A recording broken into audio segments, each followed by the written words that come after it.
Good morning વિદ્યાર્થી મિત્રો, કેમ છો બધા? મજામાં? તમારા ધોરણ 8 ની અંદર આપણે 11મો પાઠ બળ અને દબાણ એ ચાલુ છે. મિત્રો, બળ અને દબાણ એ પાઠની અંદર આપણે વિવિધ ક્વેશ્ચન્સ છે કરી ગયા છે. પ્રશ્ન નંબર 3 અને 4 લાસ્ટ ટાઈમ કર્યા હતા.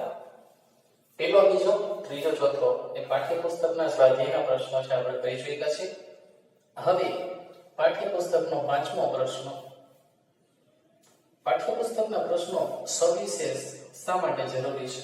કારણ કે તમને આની પહેલા ઘણી બધી વખત મેં કહી દીધું છે કે જ્યારે બોર્ડની અંદર વિદ્યાર્થીઓ કન્ફ્યુઝ થઈ જાય કે ક્વેશ્ચન્સ ક્યાંથી પૂછાશે, તો અત્યારથી જ તમે મગજમાં એક જ વસ્તુ ફિક્સ કરી લો. તમને ગમે ત્યારે પ્રશ્ન જવાબ પૂછવામાં આવશે, વધારે પડતા પાઠ્યપુસ્તકમાં જશે. પરંતુ એવો અર્થ નથી કે પાઠ્યપુસ્તકના બેઠા બેઠા પ્રશ્નો હશે. પાઠ્યપુસ્તકના જે પ્રશ્નો હશે મિત્રો, એની વસ્તુ તમારે ધ્યાન એ રાખવાની છે કે બધા જ પ્રશ્નો છે એ તમને પાઠની અંદરથી પૂછવામાં આવશે. પહેલા તો તમને સ્વાધ્યાય 100 અધ્યાય માટે આપેલા છે, બેઠા બેઠા પૂછાય એવું નથી, બરાબર? એટલે તમારે તૈયાર કરવાના છે. આટલી વસ્તુ મગજમાં ફિક્સ કરી લેજો. તો આજના સેશનની અંદર તમારું 8મું ધોરણ વિજ્ઞાન 11મો પાઠ બળ અને દબાણ, લેક્ચર નંબર તમારો છે 71મો, 71. 71મા લેક્ચરની અંદર આજે આપણે 5મો ક્વેશ્ચન કરવાના છીએ. તો ચાલો આજના સેશનની શરૂઆત કરીએ. તો 5મો પ્રશ્ન છે એ ખૂબ જ મહત્વનો છે. તમને 3 કે 4 માર્કમાં પૂછી શકાય, કારણ કે 4 માર્ક તો મિનિમમ એના હોય, કારણ કે તમને 4 એવા એની અંદર મુદ્દા આપેલા છે કે જેના તમારે વ્યવસ્થિત રીતે આન્સર કોષ્ટક સ્વરૂપે આપવાનો છે. તો શરૂઆત કરીએ. પ્રશ્ન કંઈક એવો છે કે નીચેની પરિસ્થિતિઓમાં બળ લગાડનાર અને જે વસ્તુ પર બળ લાગી રહ્યું હોય, બળ લગાડનાર અને જે વસ્તુ પર બળ લાગી રહ્યું હોય તેને ઓળખો. દરેક પરિસ્થિતિમાં જે પ્રકારે બળની અસર દેખાય તે પણ બતાવો. દરેક પ્રકારે બળની અસર દેખાય તે પણ બતાવો. તો પ્રશ્ન છે એ અહીંયા સુધી છે. પ્રશ્નમાં પહેલી પરિસ્થિતિ છે રસ કાઢવા માટે લીંબુના ટુકડાઓને આંગળીઓ વડે દબાવવા. એ પરિસ્થિતિમાં કોણ બળ લગાડે છે, કોની ઉપર બળ લાગે છે, એની અસર શું છે? બીજું છે ટૂથપેસ્ટની ટ્યુબમાંથી પેસ્ટ કાઢવી. ટૂથપેસ્ટ એટલે કોલગેટ, ક્લોઝઅપ, એ બધી જે ટૂથપેસ્ટ છે. પેસ્ટ એટલે કે મિશ્રણ. પેસ્ટ આદુ મરચાની ચટણી આપણે કહીએ, આદુ મરચાની પેસ્ટ એટલે તે મિશ્રણ. ત્રીજું છે દિવાલમાં જ્યારે એક હોકથી લટકાવેલ સ્પ્રિંગના બીજા છેડે લટકાવેલું વજન.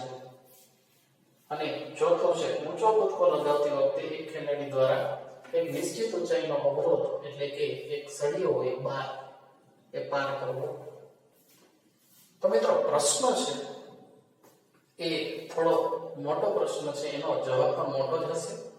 તો વસ્તુ તમે અહીંયા જોઈ શકો છો. રસ કાઢવા માટે લીંબુના ટુકડાઓને આંગળીઓ વડે દબાવવા, ટૂથપેસ્ટમાંથી પેસ્ટ કાઢવી, આ બધી પરિસ્થિતિમાં બળ કોણ લગાડે છે, તે કેના પર લાગે છે અને તેની અસર શું છે એ આપણે સમજવાનું છે.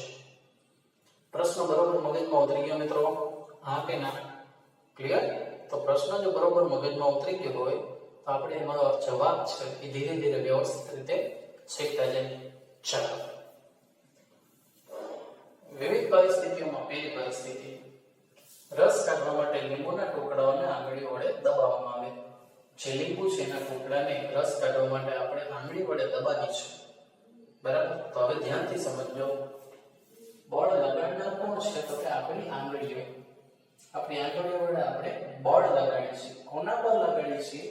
લીંબુના ટુકડા પર. વસ્તુ કે જેના પર બળ લાગે છે તે. આંગળીઓ વડે બળ લાગે છે, લીંબુના ટુકડા ઉપર બળ લાગે છે. બળની દેખાતી અસર શું છે? તો લીંબુના ટુકડાનો આકાર બદલાય છે અને તેમાંથી રસ બહાર નીકળી જાય છે. લીંબુના ટુકડાનો આકાર બદલાય છે અને તેમાંથી રસ છે એ બહાર નીકળે છે. સમજાણું? જ્યારે કોઈ લીંબુના ટુકડાને તમે હાથમાં લઈ એની ઉપર દબાણ કરશો, બળ લગાડશો એટલે તે દબાય છે. આંગળીઓ વડે બળ લાગશે, લીંબુના ટુકડા ઉપર બળ લાગશે, તે દબાય છે અને છેવટે લીંબુના ટુકડાનો આકાર પણ બદલાય છે અને તેમાંથી રસ બહાર નીકળે છે. તે તેની દેખાતી અસર છે. એ અસર આપણે જોઈ શકીએ છીએ. સમજાણો તમને? નેક્સ્ટ બીજો પ્રશ્ન છે, ટૂથપેસ્ટની ટ્યુબમાંથી પેસ્ટ કાઢવી. આપણે રેગ્યુલર બ્રશ કરીએ છીએ, બ્રશ આમ હાથમાં હોય, કોલગેટ કે ક્લોઝઅપ આપણે હાથમાં લઈ તેને દબાવીએ છીએ. એ ટ્યુબને દબાવી છે. ટ્યુબને દબાવવાથી પેસ્ટ બહાર આવે છે.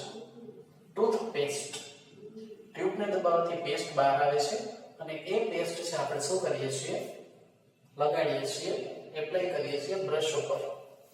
તો અહીંયા પરિસ્થિતિ નંબર 2, બળ લગાડનાર છે આપણી આંગળીઓ. કેની ઉપર બળ લગાડી? તો કે ટૂથપેસ્ટની ટ્યુબ ઉપર. ટૂથપેસ્ટની ટ્યુબ ઉપર આપણે બળ લગાડીશું.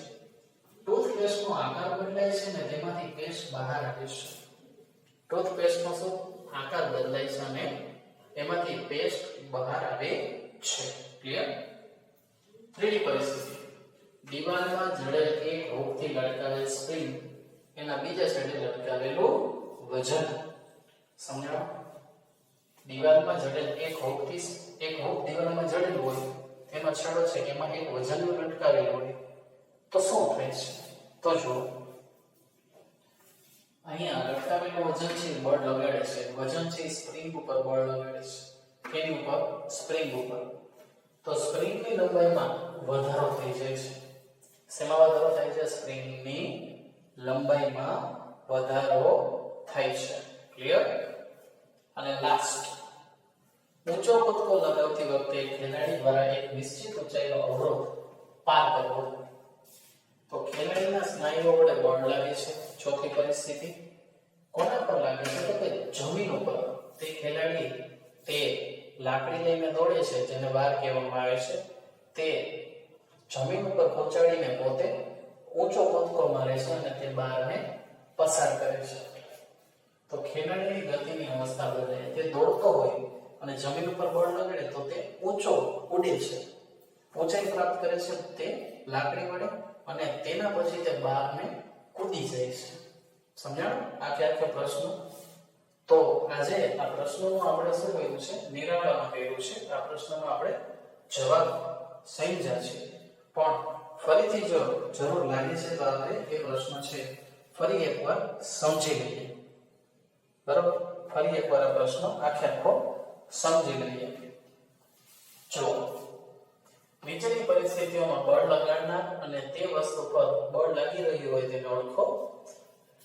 દરેક પરિસ્થિતિમાં જે પ્રકારે બળની અસર દેખાય તે પણ બતાવો. તો રસ કાઢવા માટે લીંબુના ટુકડાઓને આંગળીઓ વડે દબાવો તો તેમાં આંગળીઓ બળ લગાડનાર અને લીંબુના ટુકડા ઉપર બળ લાગે છે. લીંબુના ટુકડાનો આકાર બદલાય અને તેમાંથી રસ બહાર નીકળી જાય છે. બીજી પરિસ્થિતિ, ટૂથપેસ્ટની ટ્યુબમાંથી પેસ્ટ કાઢવી. તો આંગળીઓ વડે બળ લાગે છે, ટૂથપેસ્ટની ટ્યુબ પર બળ લાગે છે, ટૂથપેસ્ટનો આકાર બદલાય છે અને તેમાંથી પેસ્ટ બહાર આવી જાય છે.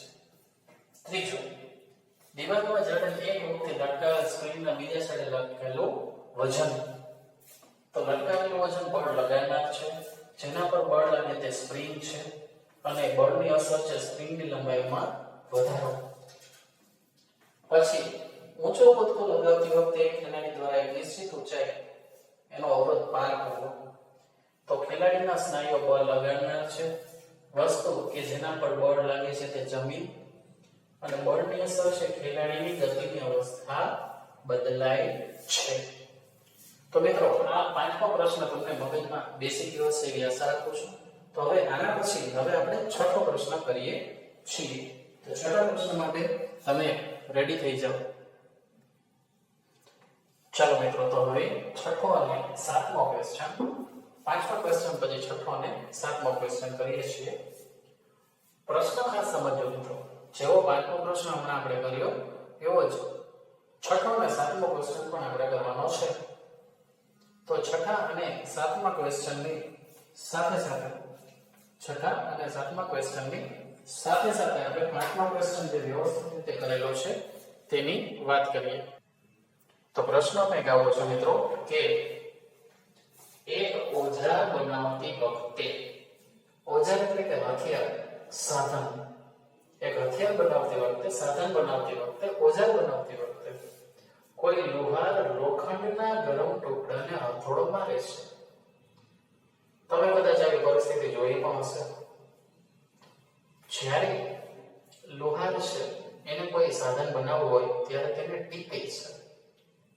લોખંડનો ગરમ હોય ટુકડો, લાલ ધગધગતો હોય, તેને ટીપે છે. પછી હથોડો મારવાને કારણે લાગતો બળ લોખંડના ટુકડાને અસર કરે છે. કઈ રીતે? આપણે જોયું હશે મિત્રો કે લોખંડનો ટુકડો છે એને જ્યારે લુહાર હથોડા મારે છે ત્યારે નોર્મલી આપણે જવાબ પછી કહીશું, પણ આપણે નોર્મલી જોઈએ તો તેને જેવો જોઈતો હોય એવો આકાર તૈયાર કરી શકે છે. કારણ કે જ્યારે લોખંડ ગરમ હોય ત્યારે તેની ઉપર પ્રહાર કરવામાં આવે, હથોડા મારવામાં આવે તો શું થાય? તો એના આકારમાં ફેરફાર થાય. જે એને આકાર જોઈતો હોય એ આકાર છે એ લુહાર છે એ પામી જશે. તો જવાબ આપણે અહીંયા નોટ કરીએ. લુહાર દ્વારા હથોડો મારવાને કારણે લાગતા બળને નોર્મલી હથોડો મારતા હોય આપણે, એના હથોડે મારતા હોય ને હાથ છે એમાં સ્નાયુ હોય અને સ્નાયુ બળ હોય. શું હોય? સ્નાયુ બળ. લુહાર દ્વારા હથોડો મારવાને કારણે લાગતા બળ એટલે કે સ્નાયુ બળને કારણે લોખંડના ટુકડાનો આકાર બદલાય છે. શું બદલાય છે મિત્રો? આકાર બદલાય છે. મેં તમને આની પહેલા જ કહી દીધું, લોખંડના ટુકડાનો શું બદલાય છે? આકાર બદલાય છે. ખાસ નોટ કરી લેજો, આકાર બદલાય છે. ફરીથી એકવાર, એક ઓજાર બનાવતી વખતે કોઈ લુહાર લોખંડના ગરમ ટુકડાને હથોડો મારે છે તો હથોડો મારવાને કારણે લાગતું બળ લોખંડના ટુકડાને કઈ રીતે અસર કરે છે? તો જવાબમાં લુહાર દ્વારા હથોડો મારવાને કારણે લાગતા બળને કારણે લોખંડના ટુકડાનો આકાર બદલાય છે, જે સ્નાયુ બળ છે. પૂરેપૂરી રીતે મગજમાં બેસી ગયું મિત્રો? હા કે ના? મેં તમને આ પ્રશ્ન પણ સમજાવ્યો.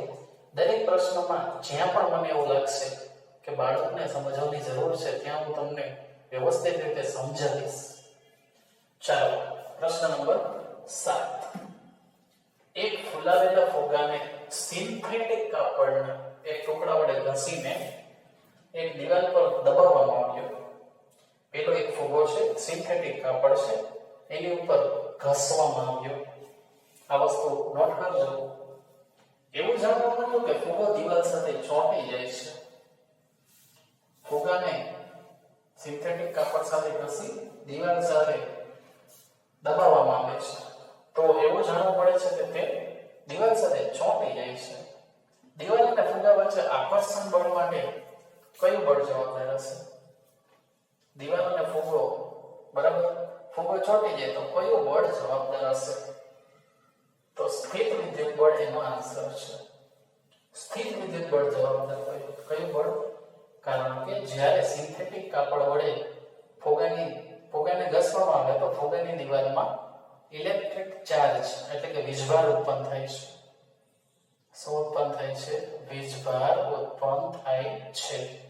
અને એ વીજભાર છે એની માટે એ વીજભાર ઉત્પન્ન થાય છે એના કારણે દિવાલ છે એ પણ ચાર્જ હોય. કારણ કે દરેક વસ્તુમાં વીજભાર હોવાનો જ છે. કારણ કે ઇલેક્ટ્રોન, પ્રોટોન એ ધન અને ઋણ વીજભાર છે. એ હંમેશા કોઈ પણ વસ્તુ પરમાણુના કેન્દ્રમાં હોય જ. પરમાણુ છે એની અંદર પરમાણુના કેન્દ્રમાં પ્રોટોન અને ન્યુટ્રોન હોવાના છે. ઇલેક્ટ્રોન તેની કક્ષામાં ગતિ કરે. આ બધું મોટું વિજ્ઞાન છે. અત્યારે માત્ર એટલું જ સમજો કે સ્થિત વિદ્યુત બળ છે એના કારણે ફુગ્ગો દિવાલ સાથે ચોંટી જાય છે. તો મિત્રો આજના સેશનની અંદર આપણે પ્રશ્ન નંબર 5, પ્રશ્ન નંબર 6 અને પ્રશ્ન નંબર 7 આ 3 પ્રશ્નોની ચર્ચા કરેલી છે. તો તમારા હોમવર્કની અંદર શેમાં તમારું આ હોમ અને એની અંદર તમારે કરવાનું છે વર્ક. હોમવર્કમાં આજે કરાવેલા પ્રશ્ન નંબર 5, 6 અને 7 તમારી CW અને HW બંનેમાં એક વાર એટલે કે કુલ 2 વાર લખવાના છે અને રિવાઇઝ કરવાના છે. ક્લિયર? તો તમારે તમારો હોમવર્ક ખાસ નોટ કરી લેજો. પ્રશ્ન નંબર 5, 6 અને 7 ક્લાસ વર્ક અને હોમવર્કની બંને બોક્સમાં એક વાર એટલે ટોટલ 2 વાર લખી નાખવાના છે. તો આટલું હોમવર્ક વ્યવસ્થિત પૂર્ણ કરી લેજો મિત્રો. તો તમને વિજ્ઞાનમાં કોઈ પણ દિવસ કંઈ પણ પ્રકારની તકલીફ નહીં પડે મારી ગેરંટી. બરાબર? તો ચાલો મળશું હવે આવતા નેક્સ્ટ વિડીયોમાં. ત્યાર સુધી બધા જ વિદ્યાર્થી મિત્રો ઘરે રહો, સુરક્ષિત રહો. Thank you.